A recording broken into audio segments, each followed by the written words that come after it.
Assalamualaikum warahmatullahi wabarakatuh. Perkenalkan, nama saya Rora Eva Sadewatri dengan NIM 20051204059. Akan menjelaskan komponen penyusun jaringan yang diampu oleh Bapak Agus Prihanto, STM. Nah, yang akan saya bahas di sini adalah komponen penyusun jaringan LAN. LAN atau Local Area Network adalah jaringan yang dibatasi oleh area yang relatif kecil. Umumnya dibatasi oleh area lingkungan seperti sebuah perkantoran di sebuah gedung atau sebuah sekolah, dan biasanya tidak jauh dari sekitar 1 km persegi. Komponen dasar LAN ini terbagi menjadi dua, yaitu software dan hardware. Software biasanya berisi sistem operasi jaringan, network adapter driver, dan juga protokol jaringan. Hardware sendiri berisi workstation atau personal computer, server, kabel, yang dimana ada kabel two-set pair, kabel coaxial, dan juga kabel fiber optik. Kemudian ada NIC, hub atau switch, bridge, repeater, dan lain-lain. Nah, di sini akan saya jelaskan sedikit tentang beberapa yang sering kali digunakan. Ada switch atau hub, mengkoneksikan lebih dari satu komputer klien ke dalam jaringan LAN. Kemudian ada router. Secara teknis, router berfungsi menyalurkan koneksi internet. Ada kabel UTP, yaitu kabel yang dilengkapi dengan pelindung, yaitu Unshielded Twisted Pair. Kemudian ada kabel STP, kebalikan dari UTP, yaitu kabel yang dilengkapi oleh pelindung. Kemudian ada kabel fiber optik, umumnya untuk mentransmisikan data pada jaringan telekomunikasi. Dan yang terakhir ada konektor RJ45, yang ini yang mesti ada biasanya untuk jaringan local area network, yaitu menghubungkan adapter network dengan kabel. Nah, berikut ada gambar-gambarnya. Yang pertama ada gambar dari switch atau hub, gambar dari router. Ini adalah kabel UTP, kemudian ini adalah kabel STP, kabel fiber optik, kemudian ini ada konektor RJ45. Nah, pada bahasan kali ini saya akan menjelaskan secara rinci tentang cabling kabel UTP. Dalam jaringan local area network, kabel data yang sering digunakan untuk komunikasi antara komputer dengan komputer dan komputer dengan perangkat jaringan lainnya adalah kabel UTP. Mengapa? Karena kabel ini harganya relatif murah serta mudah untuk didapatkan. Selain itu, kabel UTP ini juga bisa diandalkan untuk sebatas jaringan local area network. Nah, mari kita bahas tentang pengertian UTP. UTP ini merupakan kependekan dari Unshielded Twisted Pair. Dinamakan unshielded karena kabel UTP tidak dilengkapi dengan pelindung yang memungkinkan kabel tersebut kurang tahan dengan interferensi elektromagnetik. Nah, kemudian disebut juga twisted pair karena di dalamnya terdapat kabel-kabel yang disusun saling berpasangan spiral atau saling berlilitan. Ini adalah beberapa karakteristik dari kabel UTP. Yang pertama, dia tidak memiliki pelindung kabel, dan yang kedua, maksimal bandwidth-nya 100 Mbps. Kemudian, yang ketiga, kabel UTP ini biasanya memakai soket RJ45 atau register jack. Dan yang keempat, panjang maksimal 100 meter. Jika pemakaian lebih dari 100 meter, biasanya dibutuhkan repeater. Kemudian yang kelima, terdiri dari 4 pasang kabel yang berpilih. Dan yang keenam, terdapat 1 pasang kabel untuk TX atau mengirim informasi pada pin nomor 1 dan 2. Kemudian yang ketujuh, terdapat 1 pasang kabel untuk RX atau menerima informasi, yaitu pada pin nomor 3 dan pin nomor 6. Dan yang terakhir, 2 pasang kabel yang tidak terpakai digunakan untuk mengirim daya listrik untuk mencatu perangkat yang ada di ujung kabel UTP. Kemudian ada kategori-kategori kabel UTP. Kategori kabel UTP ini biasanya menggunakan angka. Jadi dari kategori pertama sampai dengan kategori ketujuh. Di kategori pertama, biasanya mentransmisikan data dengan kecepatan rendah. Biasanya digunakan untuk komunikasi telepon. Kemudian di kategori kedua, kabel ini mampu mentransmisikan data dengan kecepatan transfer mencapai 4 Mbps. Kemudian yang ketiga, mentransmisikan data dengan kecepatan mencapai 10 Mbps. Berarti sama dengan kategori yang kedua. Kemudian ada kategori keempat, yaitu sama, mentransmisikan data, namun kecepatannya bertambah menjadi 16 Mbps. Di kategori kelima, kecepatannya pun bertambah lagi menjadi 100 Mbps. Sebelum ke-6, ini ada kategori 5E, yaitu transmisi data dengan kecepatan 1000 Mbps dan frekuensi 100 MHz. Di kategori 5E inilah ada tambahan, yaitu memiliki frekuensi mencapai 100 MHz. Kemudian di kategori ke-6 bertambah menjadi frekuensi 200 MHz dengan kecepatan yang sama.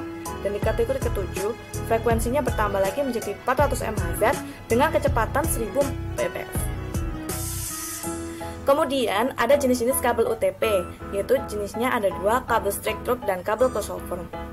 Straight through ini biasanya untuk menghubungkan dua perangkat yang berbeda, yaitu dengan PC dengan switch, PC dengan hub, switch dengan router, dan lain-lain. Intinya perangkat tersebut bukanlah perangkat yang sejenis. Nah, crossover ini kebalikannya dari straight through, biasanya untuk menghubungkan dua perangkat yang sama, misalnya PC dengan PC, switch dengan switch, hub dengan hub, router dengan router, dan lain-lain. Untuk lebih rincinya, ini dijelaskan pada straight through. Jenis kabel ini menggunakan standar yang sama antara ujung satu dengan ujung yang satunya lagi.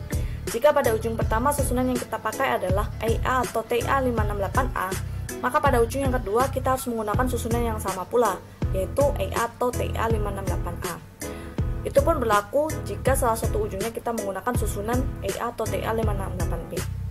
Jadi sederhananya, pin 1 pada salah satu ujung akan terhubung dengan pin 2 pada ujung yang lainnya. Lalu pin 2 akan terhubung dengan pin 2 dan seterusnya. Mari kita lihat gambar yang di bawah ini.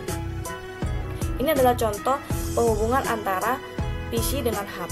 Jadi di pin 1 PC akan terhubung dengan pin 1 di hub. Jadi hubungannya ini adalah lurus, straight through. Begitu pula dengan pin 2, pin 3 sampai pin 8. Nah, saya misalkan di sini yaitu di konektor pertama ini ada IA atau TA568B dengan susunan yaitu putih oranye, putih hijau, biru, putih biru, hijau, putih coklat. Ini adalah urutan dari pin 1 sampai ke pin 8. Jika konektor 1 menggunakan IA atau TA568B, maka di konektor kedua harusnya sama, yaitu IA atau TA568B. Kemudian crossover, kebalikannya.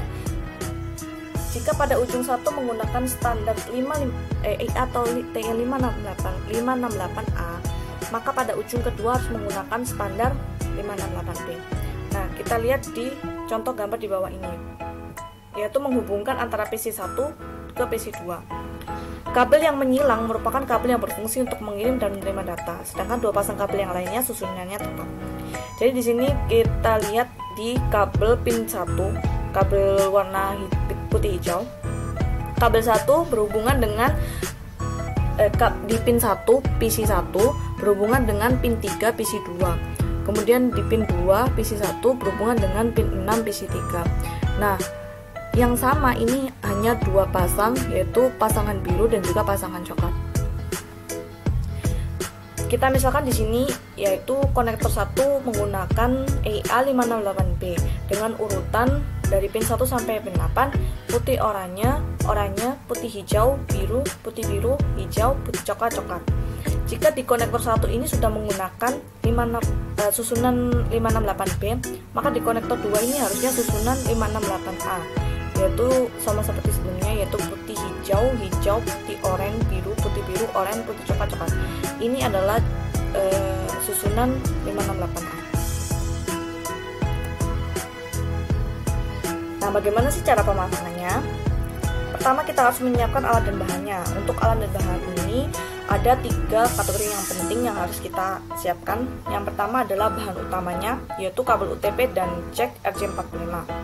Jack RJ45 ini yang memiliki lubang-lubang 8, jumlahnya 8, yaitu 8 pin.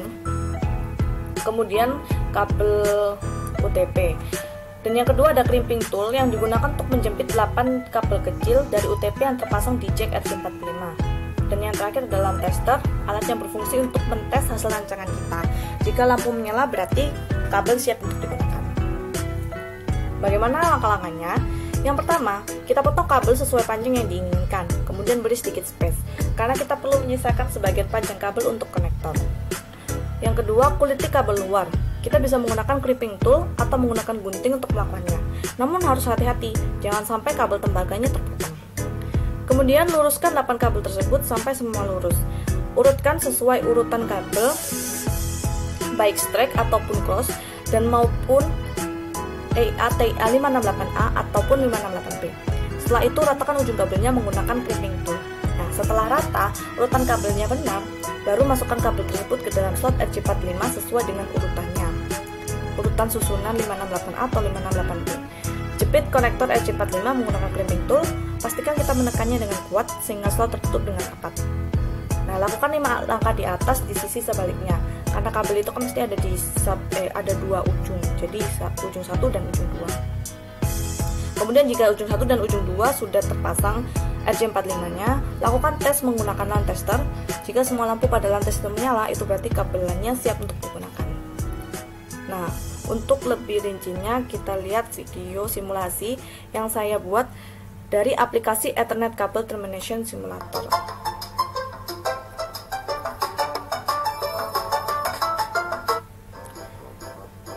Nah, ini menunjukkan beberapa alat-alat yang digunakan. Ada gunting, RJ45, crimping tool, dan juga LAN tester di sebelah sini. Langkah-langkah yang pertama yaitu kita potong, jangan sampai seluruhnya, potong hanya sebagian saja dan sisakan untuk konektornya. Kemudian kita pisahkan menjadi 8 karena tadi berpilin-pilin, kita pisahkan jadi 8. Kemudian susun urutan menggunakan susunan yang kita inginkan.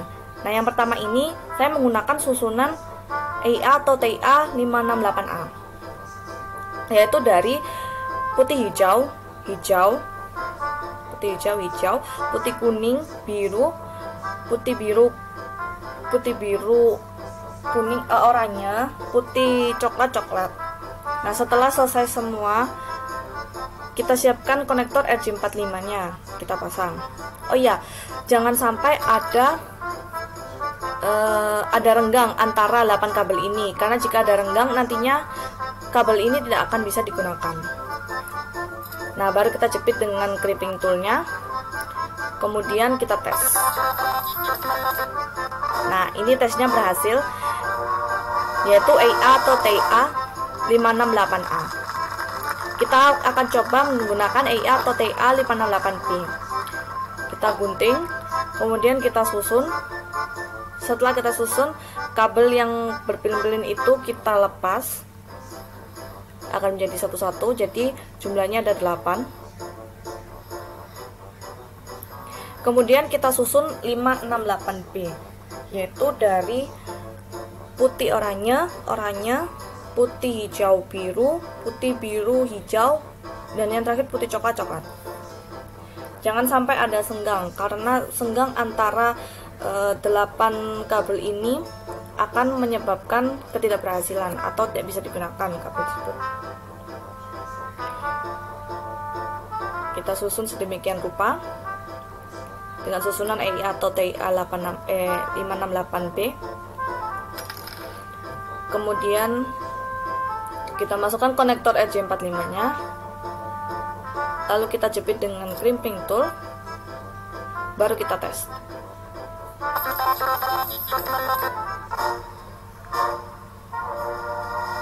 Nah, ini udah berhasil, yaitu EIA atau TIA 568B. Nah, seperti yang sebelumnya, jika ingin menggunakan jenis straight rope, maka antara ujung satu dengan ujung yang lainnya harus sama, dan jika ingin menggunakan jenis crossover, maka ujung satu dan ujung yang lainnya harus berbeda. Demikian presentasi dari saya. Ini adalah referensi dari berbagai sumber yang saya dapat dari internet. Kemudian video yang saya gunakan tadi menggunakan aplikasi Android bernama UTP Cable Simulator, dan juga screen recording dari HP berbagi. Terima kasih telah mendengarkan sampai akhir. Mohon maaf bila ada salah kata maupun salah ucap. Wassalamualaikum warahmatullahi wabarakatuh.